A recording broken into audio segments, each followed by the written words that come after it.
नमस्कार सबाइके बार्ड लाभार कापेलेर तरफ थेके गुड मर्निंग जानिए तो आजकेर भिडियोटी स्टार्ट करछि। तो सेदिन आमि अल्प करे देखिएछिलाम जे आमार सेटआपे की पाखी आछे। तो तार मध्येई किन्तु अनेके कमेंट करेछेन, मेसेंजारे मेसेज करेछेन जे दिदी भाई आपनार एभियारिर छोटो पाखिगुलोके आरो एकबार देखान। तो आमि देखुन समस्त छोटो पाखिगुलोके माने जे क्वालिटिर छोटो पाखी आमार बाड़ीते आछे সেগুলোকে সব একটা জায়গায় আমি স্টোর করেছি যাতে আপনাদের দেখাতে পারি বা দেখানোর সুবিধা হয়। সেই জন্যই সমস্ত আমার যে ভ্যারাইটিসের ছোট পাখি আছে সেগুলোকে রেখেছি এবং সেখান থেকে আপনাদের জন্য ভিডিওটি তুলে ধরছি। তো আমি সেদিনকেই বলেছিলাম যে কি পাখি আছে। তো অনেকেই ভাবতে পারেন যে সমস্ত ভ্যারাইটিসের পাখি একটা কেন ঘরের মধ্যে আছে।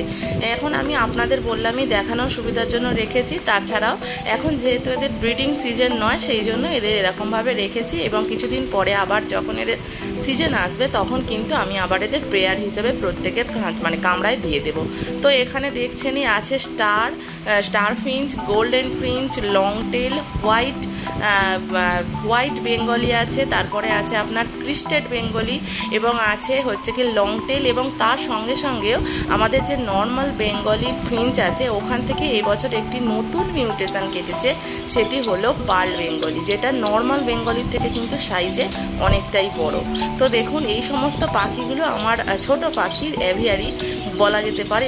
এরা কিন্তু প্রায় আমার কাছে বেঙ্গলি ফ্রিঞ্চ আছে, মানে নর্মাল যে বেঙ্গলি ফ্রিঞ্চ সেটি প্রায় আমার কাছে প্রায় 30 থেকে 40 পেয়ারের মতো আছে।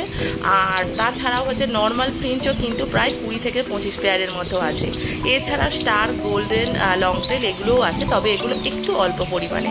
তো এই সমস্ত যে ছোট পাখিগুলো দেখছেন এর মধ্যে থেকে আপনাদের কোন পাখিটিকে বেশি ভালো দেখতে লাগে সেটি কিন্তু অবশ্যই আমাদের কমেন্ট করে জানাবেন। তো আমার কিন্তু এই সমস্ত ছোট পাখির মধ্যে সবথেকে পছন্দের পাখি হলো গোল্ডিয়ান ফ্রিঞ্চ, কারণ এদের যে কালার কম্বিনেশন সেটা কিন্তু সচরাচর সমস্ত পাখির মধ্যে পাওয়া যায় না। একটা পাখির শরীরেই কতগুলি কম্বিনেশন। তো আমার অ্যাভিয়ারিতে কি ধরনের ছোট পাখি আছে বা কোন মিউটেশনের ছোট পাখি আছে সেগুলো কিন্তু আমি আপনাদের এরকমভাবেই একটা ছোট্ট ভিডিওর মাধ্যমে ইনফরমেশান দিয়ে দিলাম। ভিডিওটি যারা দেখছেন তাদের কেমন লাগলো কিন্তু আমাকে অবশ্যই কমেন্ট করে জানাবেন এবং আমরা যাতে আপনাদের জন্য আরও নিত্য নতুন ভিডিও রেগুলার আনতে পারি তার জন্য আমাদের পাশে কিন্তু থাকাটা খুবই দরকার। তো সেই জন্যই বলবো সবাই প্লিজ আমার চ্যানেলটিকে সাবস্ক্রাইব করুন এবং ভিডিওগুলোকে প্রচুর পরিমাণে পাখি প্রেমী বন্ধুদের মাঝখানে শেয়ার করুন, যাতে করে আমার ভিডিও কিন্তু সমস্ত পাখি প্রেমীদের কাছে চলে যেতে পারে এবং মোটিভেশন বাড়তে পারে যে না আমরা পাখি পোষা বা পাখি বাড়িতে কি বলবো যা শখে পোষা বলুন বা ব্যবসায়িক ক্ষেত্রেই সেটা যেন বন্ধ না হয়। তো আজকের ভিডিওটি এখানেই রাখছি, পরের দিন কিন্তু আবার এরকমই ছোট ছোট ভিডিও নিয়ে আপনাদের মাঝে চলে আসবো।